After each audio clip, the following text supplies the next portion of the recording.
Buenas noches a cada uno de los que está conectado. La verdad que vengo súper acelerada, que vengo a todo vapor, vengo llegando del trabajo, muy emocionada, muy agradecida con esta invitación, muy afortunada, como bien decía May.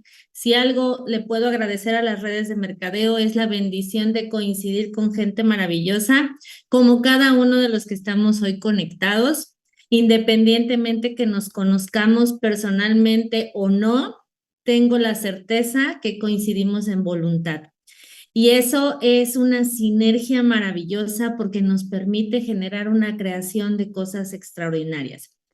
Entonces, voy a empezar a compartir con el permiso de mi querida amiga May y de todos ustedes, ¿verdad? Pues antes que otra cosa, fíjate cómo son las diosidencias. El día sábado tuvimos una bendición de capacitación también con una tanatóloga. Obviamente Ramón ya me había platicado esta intención de compartirles este tema, pero cuando todo se alineó y parte del equipo al que pertenezco maravillosamente se estructuró, tuvimos la oportunidad de trabajar con una tanatóloga que en donde hablamos precisamente de este tema que se llama Desde mi interior, mirando en mi interior, cómo he vivido mis duelos. Entonces, la verdad es que lo que te voy a compartir es un tema que ya tenía yo estructurado en base a, pues, mi experiencia. No soy tanatóloga, tampoco soy psicóloga,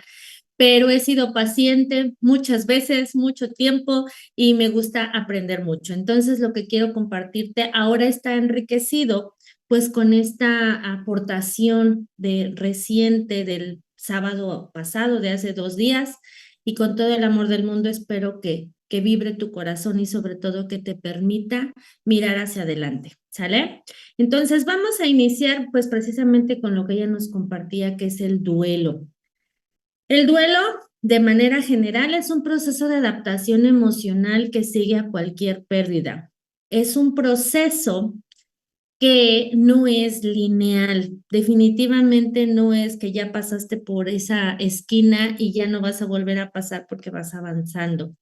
Y muchas veces cuando estamos hablando de el duelo, pudiéramos confundir o pensar que en este sentido, pues ya pasamos por una etapa y ya no va a pasar otra vez y ya lo voy a superar y ya soy la super guau, y la verdad es que no es así. Particularmente este tema ya lo habíamos platicado hace algún tiempo, no recuerdo exactamente cuándo, hace unos meses, probablemente poco más de un año. Y fíjate cómo la vida nos va permitiendo madurar nuestro dolor, a honrar a este gran maestro que es el dolor, porque es un gran maestro, porque nos va tocando fibras importantes de lo que queremos que pase con nosotros. Entonces, ¿qué sucede cuando estamos hablando con el duelo o nos referimos al duelo en el emprendimiento? De entrada, podemos manifestarlo en diferentes dimensiones de acuerdo a nuestra personalidad y de acuerdo a nuestro rol. Básicamente yo te quiero compartir de 4, ¿correcto? La primera es la dimensión física. ¿Cuándo estamos viviendo un duelo en la dimensión física? Bueno, primeramente con 2 vertientes. Física, porque hay algo presente y tangible que de repente ya no está, se acabó, se derrumbó, se rompió, se desbarató, lo vendí, lo perdí. Esa es una dimensión física en el duelo. Si hablamos nosotros en redes de mercadeo, puede ser específicamente por una inversión fuerte de productos, supongamos en algo muy práctico, y ese producto se mojó, se perdió, se extravió, me lo robaron, etcétera. El dinero que generó cierto ingreso se desbarató, lo mal invertí, qué sé yo, ¿no? El punto es que algo tangible en ese momento te genera un dolor o una pérdida. Algo así como lo contrario de encontrarte un billete en la lavadora, ¿no? O un billete en el pantalón que te emocionas y dices, ay, es un regalo. Bueno, obviamente lo contrario cuando sientes que que traías dinero y lo perdiste, pues se siente feo, ¿no? Y si es una cantidad importante, pues más. Pero también hay una dimensión física en el duelo del emprendimiento que se genera precisamente en tu estado físico. Cuando, por ejemplo, tu presión arterial empieza a ser mucho más acelerada, cuando no estás durmiendo bien, cuando no estás comiendo bien, cuando te duelen muchas partes del cuerpo, cuando andamos con el síndrome del cóndor, con dolor aquí, con dolor allá, ¿no? Esa es la dimensión física. ¿Por qué se manifiesta de esta manera el duelo? Bueno, porque al final es algo que es tangible, que se siente y que muchas veces no lo estamos tomando en cuenta lo suficiente. También se encuentra en una dimensión económica en donde obviamente estamos hablando de una carencia económica, en donde no alcanza, en donde no es suficiente, en donde tú quisieras resolver compromisos económicos y de alguna u otra forma, pues no resulta. Te sobran días de la quincena o del mes y al final no estás generando el ingreso que requieres. Una de las más profundas, desde mi perspectiva, es la dimensión filosófica, que es cuando tu perspectiva de vida empieza a generar un trance en ti, en tu personalidad, en tu forma de ser, en tu forma de responder, en tu forma de reaccionar y por lo tanto impacta en la dimensión conductual, es decir, en tu actitud. ¿Cuántas veces no has pensado, híjole, no tengo ganas de conectarme al Zoom, no tengo ganas de leer el catálogo, no tengo ganas como para qué voy a otro evento, como para qué voy a la convención, como para qué voy a escuchar otra vez la capacitación, si es lo mismo? Bueno, pues ojo con eso, dijeran mis hijos, ojo piojo, porque eso significa que estás cayendo en un duelo. Cuando menos ganas tienes de hacer las cosas es cuando más las necesitas hacer. Y ahorita más adelante lo vamos a checar. Entonces, estas dimensiones no son independientes. La realidad es que se relacionan entre sí, porque una nos lleva a la otra y esa otra nos lleva a la otra y esa otra nos lleva a la otra y se vuelve una bola de nieve que a veces no medimos, no percibimos, no entendemos en este mundo o en este esquema de vida, no los apropiamos. En el duelo, como tal, tenemos estas etapas que coincidieron en las etapas que nos marcaba la tanatóloga el día sábado. Pero algo que me gustó y yo te lo quiero compartir y enriquecer es que, por ejemplo, ella nos decía, ¿cómo nos damos cuenta en qué etapa del duelo estamos? Bueno, la que ella nos decía primero que nada, que es la fase de la negación, es cuando no nos cae el 20. Ella nos explicaba, haciendo referencia, que podemos tener de diferentes tipos de duelo, de una pérdida de algún familiar, de alguna amistad, a lo mejor pérdida de la salud, porque tenemos una situación física que nos está comprometiendo en nuestras habilidades o en nuestras posibilidades. Quizá podemos tener una pérdida en alguna relación con nuestra pareja, con nuestros hijos, con nuestros padres. Podemos tener la pérdida de a lo mejor un estatus, un trabajo, un rol que nos hacía sentir más seguros, más fuertes, más inteligentes, más importantes, qué sé yo. Y entonces por eso cada uno de los duelos, fíjate, ella nos decía, y hasta lo tengo aquí en mi libretita, son universales, el duelo es universal, pero también es personal. ¿Esto qué quiere decir? Que todos los seres humanos podemos vivir en diferentes etapas un duelo, pero cada uno lo va a vivir a su estilo, a su forma, y cada uno de ellos es honrosamente importante. Nos regaló una frase, la tanatóloga, que me gustó mucho y que también la apunté aquí, que dice, vivir es perder. Y una de las cosas importantes que necesitamos entender es que parte de esta vida es perder, en el sentido de, nos decía, desde que somos niños, Cuando se nos cae el helado, cuando se nos cae la paleta, cuando se nos pierde un juguete, cuando el amiguito nos deja de hablar, etcétera, desde ahí estamos empezando a vivir ciertos duelos, pequeñitos a lo mejor, y empezamos a resolverlos. Entonces, la fase de la negación es cuando no te cae el 20. Yo lo asocio en el emprendimiento cuando no te cae el 20. ¿Qué va a suceder si tú dejas de hacer lo que tienes que hacer para sostener tu negocio? Y honestamente, si algo me llevó a declinar tanto en mis resultados, fue precisamente porque empecé a dejar de hacer. Di por hecho que los resultados que ya tenía se iban a mantener sin hacer nada. Y la realidad es que no me caía el 20, que pareciera obvio, pero realmente así funcionamos. Pareciera obvio, pero no lo fue. El dejar de hacer no me hacía caer en el 20 hasta que SAS, el estatus de ingresos de estar aquí se fue a 10 meses menos, ¿no? Y a lo mejor no lo fui midiendo porque fue bajando y dije, bueno, 500 pesos menos, pues 1000 pesos menos, 2000 pesos menos, hasta que dije, no, ya, esto ya es demasiado, ok, entonces a lo mejor esto ya no es lo mío. Pero no caí en la madurez de entender que mi fase de negación estaba prolongándose. Ujú. De ahí viene la fase del enfado. Bueno, ¿cómo te das cuenta que estás en esta fase? Nos decía la tanatóloga, por tus preguntas retadoras y sobre todo tus preguntas culpabilizadoras.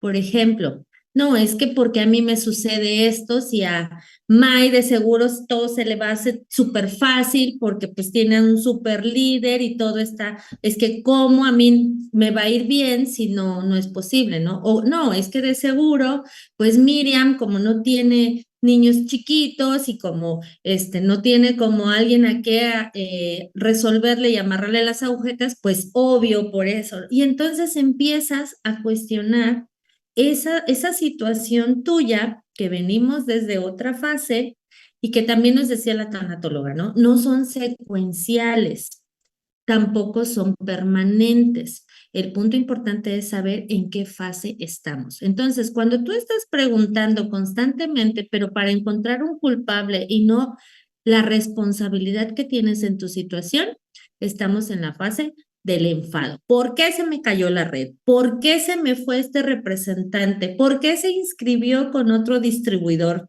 ¿Por qué ya no quiso estar conmigo? ¿Por qué? Y entonces realmente tu cuestionamiento se está generando para manifestar un enojo, una ira, y si lo traducimos a la parte familiar o a la cotidianeidad de la vida, es que ¿por qué es tan difícil? ¿Por qué es tan cansado? Y en todo el tiempo nos las pasamos cuestiona y cuestiona y cuestiona, seguimos enfadadas o enfadados con las circunstancias.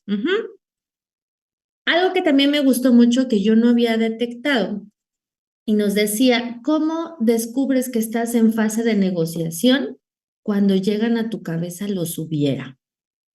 Fíjate, cuando murió mi mamá, que ya acaba de cumplir 4 años, pues yo constantemente me estuve martirizando con es que si yo hubiera hecho esto, si no hubiera hecho aquello, si yo hubiera no sé qué, si yo hubiera no sé cuándo. Y la tanatóloga nos decía, cuando tú empiezas a plantearte los hubiera, estás abriendo las posibilidades de lo que pudo ser, no pudo ser, si fue, no fue, etcétera, pero porque estás entrando a esta fase de negociación. Y yo le decía, pero eso es un martirio, o sea, los hubiera es como estarte flagelando y estarte arrepintiendo. Y me dice, sí y no, porque la fase de la negociación es cuando tú empiezas a ver esas posibilidades y entonces vas intensificando tu dolor, por eso a lo mejor lo asumes como un martirio, porque es a donde eres más susceptible, es a donde estás como en esa etapa de cicatrización, en donde la piel se está estirando y duele más y arde más y se genera como más presión, pero al final a lo que vas a llegar es a la aceptación. La parte importante de cada una de las etapas tiene que ver específicamente con la forma en cómo tú te estás apropiando. Algo que nos decía la tanatóloga también es precisamente el hecho de poder encaminar lo que estás viviendo con la adaptabilidad. La tanatóloga nos decía, cuando ya no estás adaptándote, entonces ya la etapa necesita una ayuda profesional. Y este elemento es importante reconocerlo, porque aunque yo llevaba ya un trabajo hecho con un profesional, la realidad es que lo dejé de hacer, pensé que ya lo había superado, realmente no lo había yo trabajado a profundidad. Y ahora que retomé este trabajo de terapia psicológica hace mes y cachito, que fue prácticamente cuando nos vimos con el tema anterior, fue cuando entendí lo importante que es mirar desde otra perspectiva con los ojos de un profesional. Pero cuando no tenemos posibilidad, oportunidad, tiempo o a veces hasta ganas de ir a una terapia, pues puedes entender que estos elementos se necesitan o se requieren atender a través de esta confrontación, ¿correcto? ¿Qué es lo que podemos hacer? De entrada, bueno, en esta dinámica de enriquecimiento me gustaría compartirte primeramente lo que yo ya te traía listo, ¿no? Primero dejar atrás. Y esta es una de las cosas más fuertes porque es complicado. El hecho de, dijeran por ahí, vivir de victorias pasadas es como un aliciente, pero también estarte dando de cocotazos porque quieres aferrarte a que eso persista. Para los que somos papás de aquí, ¿cuántas veces no hemos visto las fotos de nuestros hijos cuando son más chiquitos, ¿no? Y nos encantaría que estuvieran del mismo tamaño y que tuvieran esa misma espontaneidad y que tuvieran esas mismas sonrisas y esas mismas caritas y que ya no te confronten y te digan es mi vida, es mi decisión, ¿no? Porque se siente feo como papá. Y de alguna manera podemos estar añorando que regresen esos tiempos y nos estamos perdiendo de lo valioso que es la vida en el presente, que obviamente esas habilidades, esa ternura y ese cariño está presente, pero se va matizando ahora en otras habilidades. El punto importante no es solo dejar atrás, sino también escribir, hablar. Y en el emprendimiento yo le decía a Maya hace rato que me preguntaba, ¿qué es lo que más te gusta de Red Natura? Definitivamente lo primero que le dije fue las personas con las que coincides, porque sabemos que cuando estamos en una red de mercadeo, a veces los últimos que creen en esto son nuestros propios familiares. A veces estamos hasta durmiendo con el enemigo, ¿no? Porque es el primero que nos pone como trabas o como que pone en duda o como que no le convence este esquema. Pero vas encontrando personas maravillosas en las que puedes compartir la carga, compartir, desahogarte y decir, ¿sabes qué? Es que me aqueja esto, me preocupa esto y la verdad es quiero como hacer tantito a un lado mi papel de líder y quiero liberarme. Y si encuentras esta bendición en tu organización o a lo mejor todavía no tienes una organización, puedes encontrar personas y amistades genuinas, estoy segura, con quien puedas expresar, porque sí es importante expresar, necesitamos hablar, porque lo que la boca guarda, el cuerpo demanda. Si tú no te acostumbras a manifestar lo que piensas, lo que sientes, lo que quieres, pues entonces eso se va somatizando en dolores, en molestias, en enfermedades y en otro tipo de situaciones, ¿correcto? Y si no puedes hablar con nadie en ese momento, escribe. Es una técnica que yo siempre les sugiero. Escribe una carta, escribe un pensamiento. Si tú quieres a la persona que te está lastimando, la persona con la que estás teniendo el conflicto o la persona con la que estás viviendo el duelo, pero escribe lo que te venga a la mente porque necesitamos vaciar para poder llenar. Otro punto importante es intentar adaptar tus tareas. Cuando estuve yo en una condición tan profunda de pensar inclusive al borde de situaciones muy, muy feas, muy, muy tormentosas, Mi rescate fue precisamente las tareas, las rutinas. Y a veces el sacudir la cama, doblar la ropa, lavar los trastes. Obviamente no es como mi pasión, pero sí el ocupar tu mente en una tarea específica te empieza a rescatar de esa sobrementalidad. Y entonces empiezas a moverte y empiezas a nutrirte, ¿correcto? Explica a los demás lo que necesitas y hazte cargo. Hazte cargo de tu sensación, de tu emoción. Creo que una de las cosas, de los retos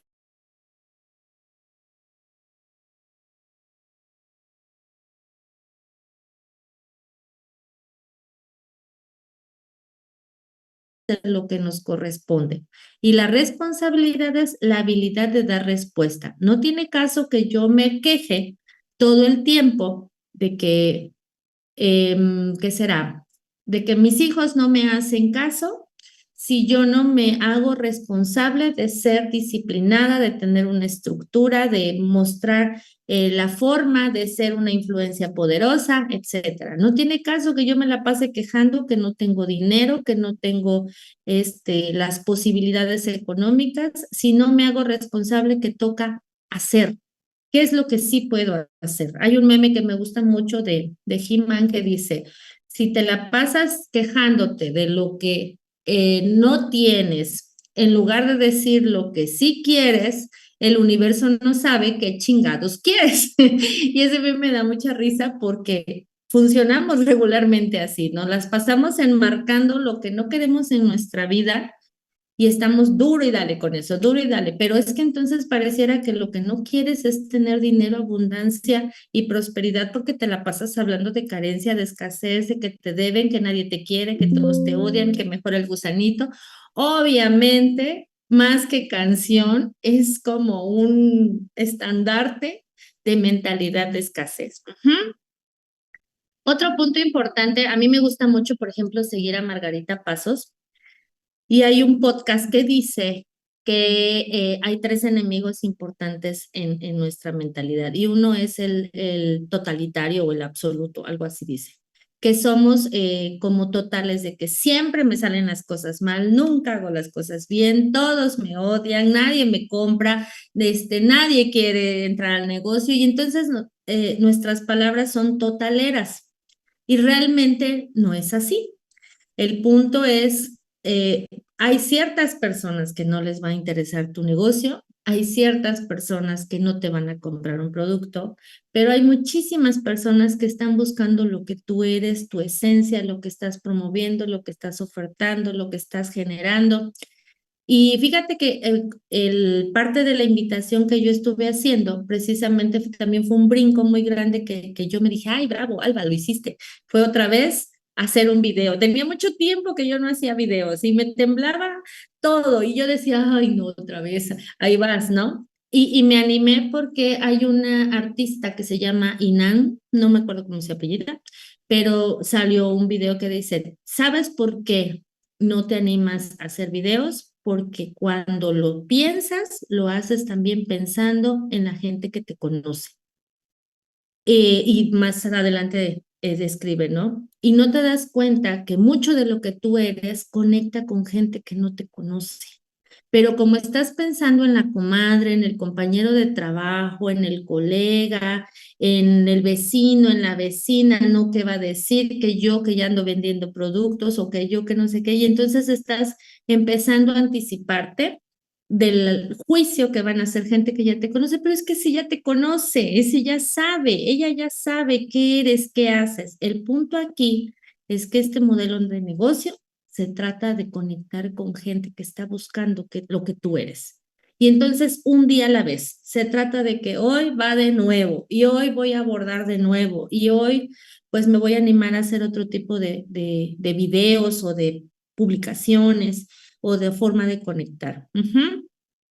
Hay que observar de entrada nuestra conducta. ¿Cómo estamos amaneciendo? Realmente cuando tú abres tus ojos, ¿qué es lo primero que te dices a ti? Ay, ¿qué día es hoy? ¿Qué tengo que hacer hoy? Ay, gracias a Dios, hoy no tengo que levantarme tan temprano. No sé qué es lo que pase por tu cabeza, pero es importante identificar, ser paciente y ser cuidadoso, ser flexible.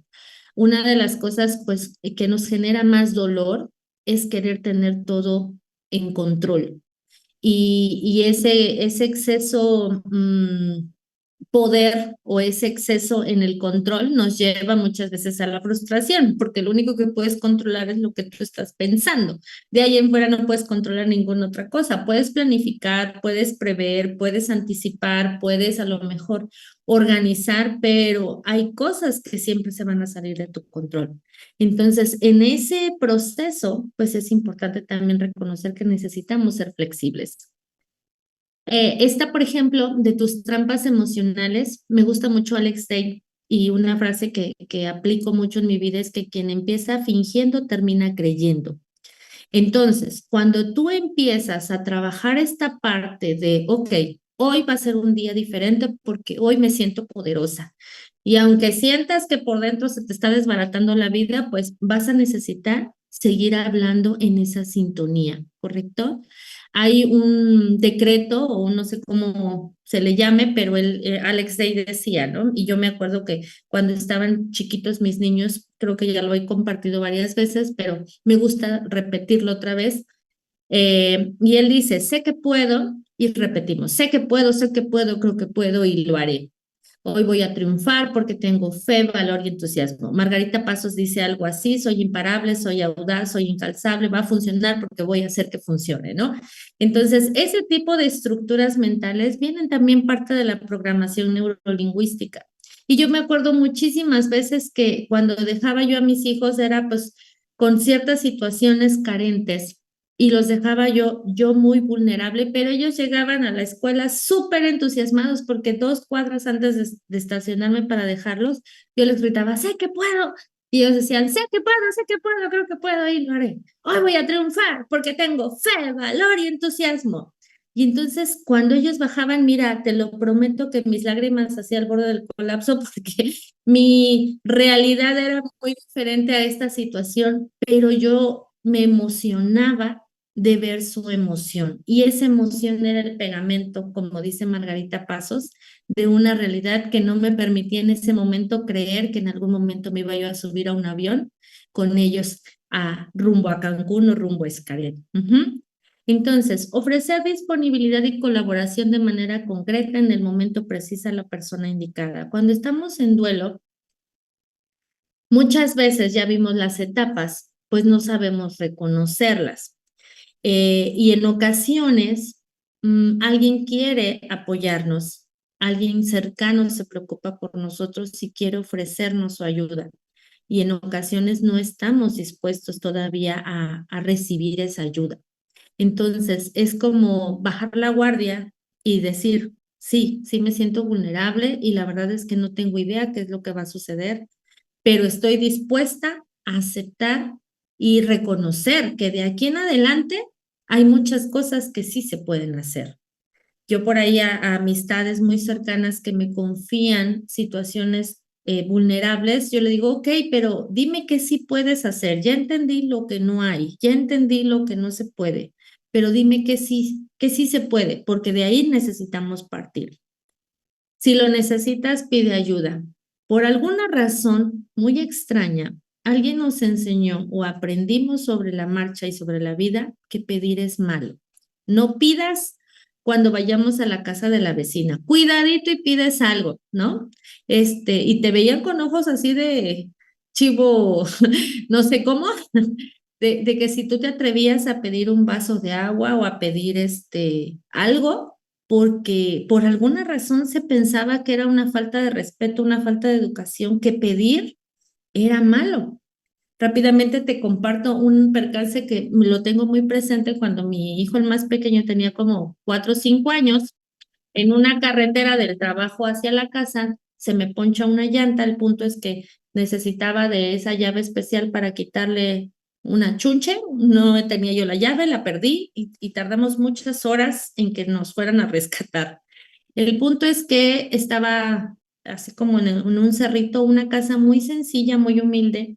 Yo tenía 2% de batería, mi hijo tenía hambre y dije, Dios mío, ¿qué hago? Pues fui a buscar y yo lo que buscaba era que me permitiera conectar el teléfono para poder hablarle a mi esposo y resolver. Entonces me dice la señora, sí, adelante. Entonces mi hijo dijo, oiga, ¿y no tendrá usted un huevito y unos frijolitos? Entonces yo dije, Sebastián, sí, hijo, sí, ¿cómo no? Pásale. Entonces le pone una silla, un mantelito y muy mono, como si no hubiera ningún problema.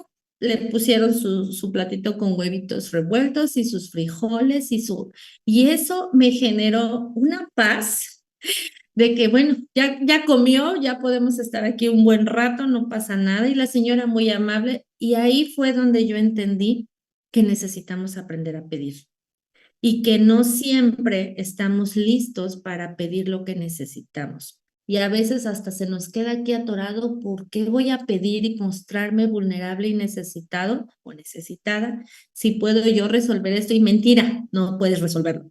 Necesitas ayuda y necesitas levantar la mano y decir, ¿quién puede ayudarme? ¿Quién puede acercarse? Ay, no sé por qué no veo los comentarios, no soy grosera, se los prometo, pero la verdad es que Radio Miseria, exacto, sí, amiga, tú sí sabes que no tenemos que salirnos de esa, ¿cómo le llaman? Esa ecuación, no, esa estación, ¿correcto?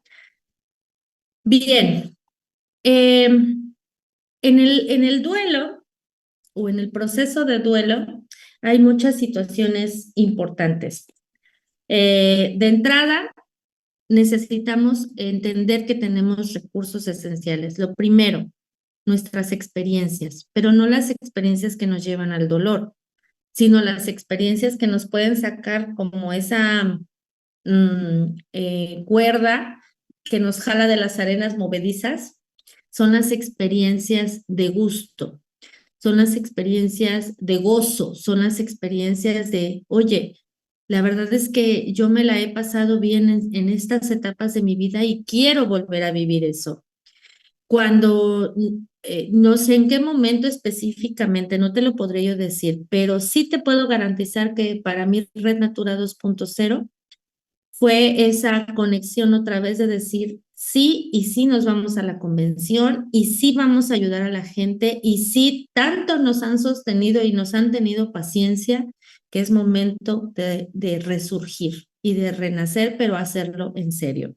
No sé si el equipo esté muy contento con eso, pero la verdad es que es una dinámica que venimos trabajando muy a gusto y con mucho amor. Agradezco infinitamente porque de eso se trata. La otra parte, pues, son las herramientas humanas, tu red de apoyo, esa familia, esos amigos, ese equipo que realmente te dice, vamos, pero porque te está ayudando a levantarte y está caminando contigo. Esa forma en que puedes volver a conectar y volver a sentir y permitirte sentir para poder generar. Una de las cosas que más me ayudó en los momentos más críticos es centrarme en mis sentidos. Inclusive gente que ha pasado por cuadros de ansiedad. Por ejemplo, otra psicóloga en el mismo taller que tuvimos nos enseñó una técnica que se llama 4-7-8, que quiero a que lo hagamos aquí. Es inhalar en 4 tiempos, sostenemos 7 y exhalamos en 8. ¿Sale? ¿Lo hacemos? ¿Sí? Ok. Inhalamos 1, 2, 3, 4, sostenemos 1, 2, 3, 4, 5, 6, 7, exhalamos 1, 2, 3, 4, 5, 6, 7, 8. Otra vez, inhalamos en 4 tiempos. 1, 2, 3, 4. Sostenemos. 1, 2, 3, 4, 5, 6, 7. Exhalamos. 1, 2, 3, 4, 5, 6, 7, 8. Lo puedes hacer 3 veces, lo puedes hacer sobre todo antes de dormir o cuando sientes que esa preocupación o ese agobio te está ganando. Otra técnica que nos enseñó es el 5-4-3-2-1 y también aquí lo tengo apuntado. que es concentrarte en 5 cosas que en este momento, ahí donde estás sentado, puedas ver. Rápidamente tú ubicas 5 cosas que en este momento puedas ver. 4 cosas que puedas escuchar. 3 cosas que puedas tocar. 2 cosas que puedas oler y una cosa que puedas degustar. En su momento, la psicóloga que estuvo trabajando conmigo me decía, puedes irte rápidamente a buscar algo que huelas, el perfume de tu familia, acércate a tus hijos, huele su cabello, huele su cuello, huele tu perfume en una chamarra, quítate los zapatos y camina descalzo, pisa el suelo frío, si puedes salir y toca el pasto. Necesitamos mover nuestros sentidos porque a la mente, esa es como una trampa muy, muy fuerte que en ese momento la cambia de esquema de lo que está sobrepensando mucho y se concentra en sentir. Les decía yo que el duelo es un gran maestro. Entonces el duelo no nos va a cambiar, el duelo nos va a revelar.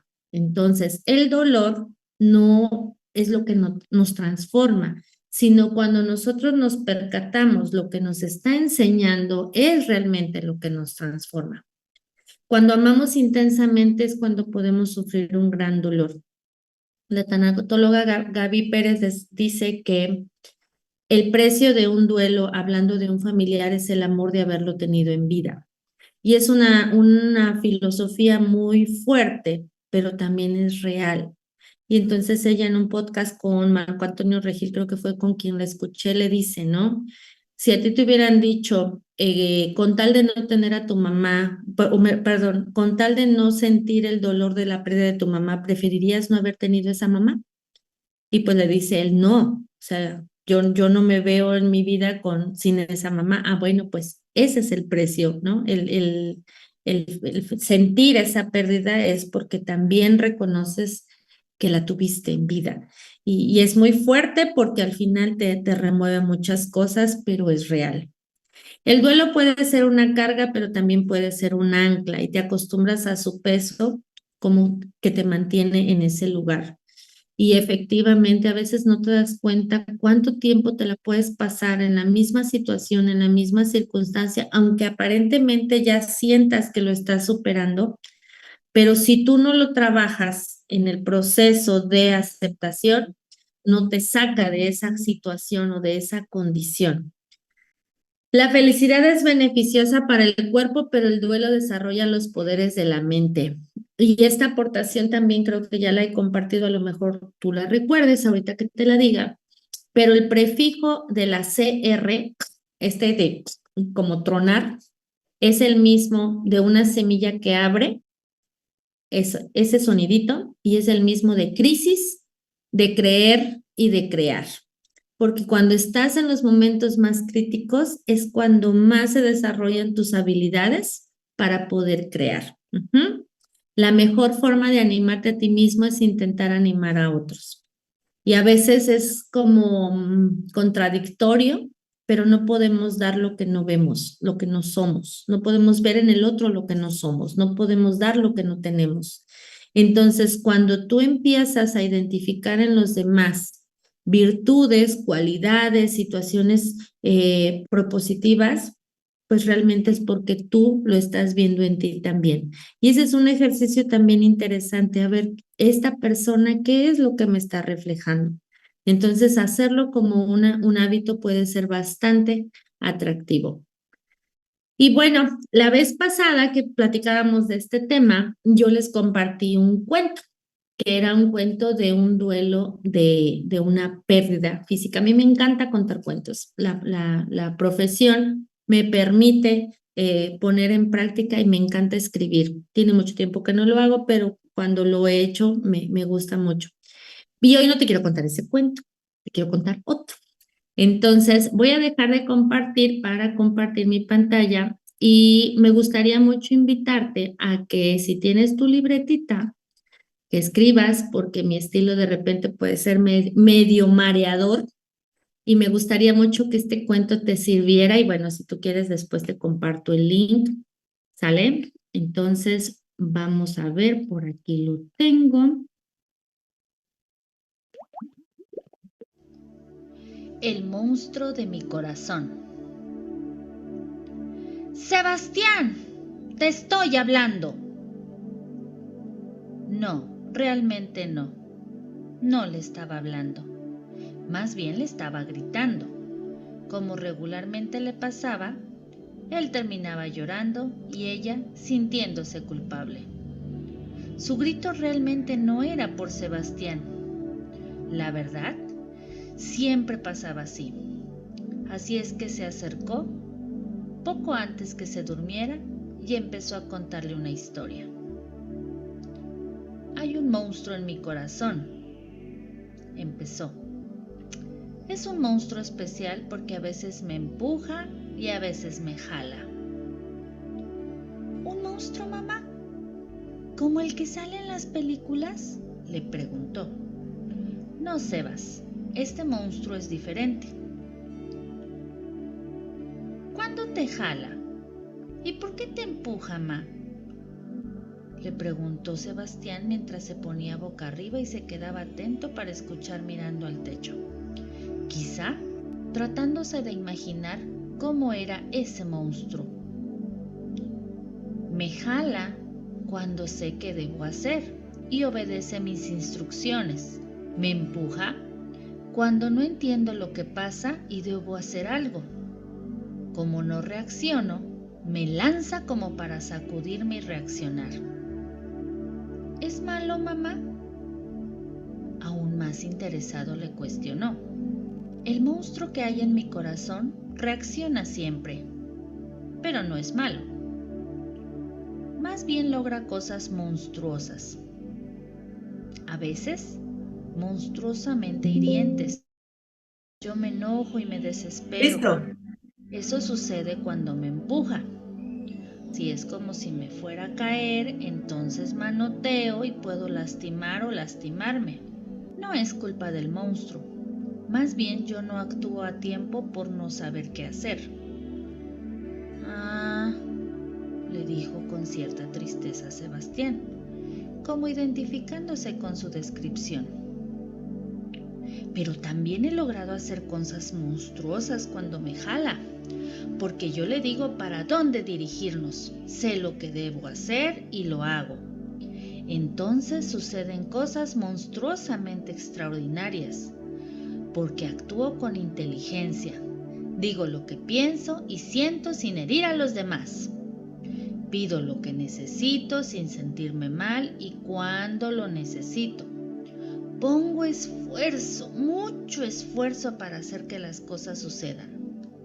Entonces, ese monstruo hace que mis ojos brillen, que mis manos y brazos se abran como cargando algo maravilloso y me siento enormemente bien.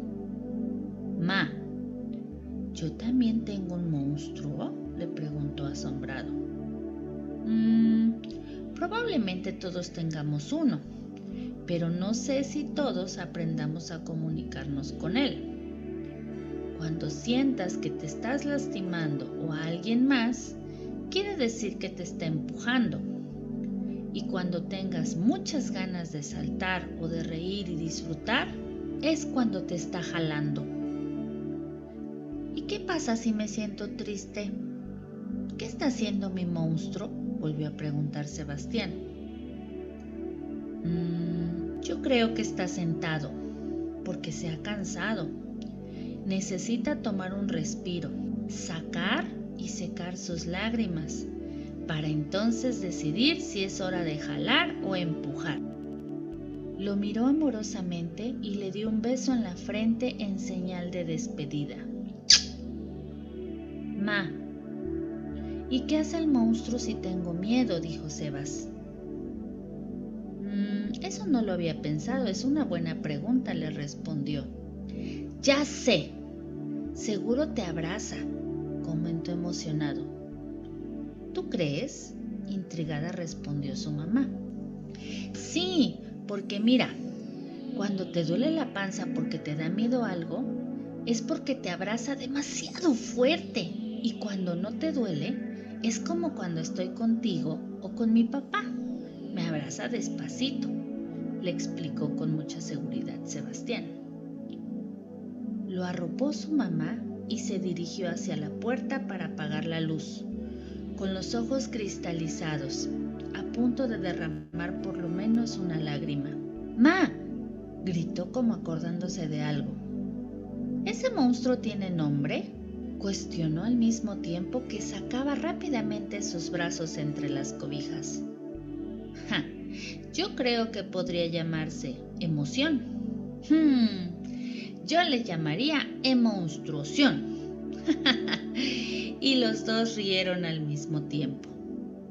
Antes de cerrar la puerta, solo pudo decir con una voz casi quebrantada: descansa. Te ama mamá. Con mucho cariño. Ese cuento tiene 4 años que lo hice y cayó de una situación real. Justo me desbordé en mi criatura en ese momento y les digo, en la crisis es a donde podemos ser más creativos. Así es que hoy te quiero decir con todo mi corazón, si estás en una etapa que te sientes estancado, identifica en qué etapa estás de tu duelo y mantente alerta para que tu monstruo no te empuje y entonces hagas todo tropezadamente y las cosas te salgan a lo mejor de chiripa bien, pero termines raspándote, termines lastimándote o lastimando a alguien más. Mejor dirígelo. Dile, voy para allá y voy con todo y voy con muchas ganas y con mucho entusiasmo y le voy a partir su madre al miedo y voy a agarrarme de los que saben y voy a dejarme enseñar y voy a hacer que suceda. Gracias, de verdad, infinitas gracias, con mucho cariño.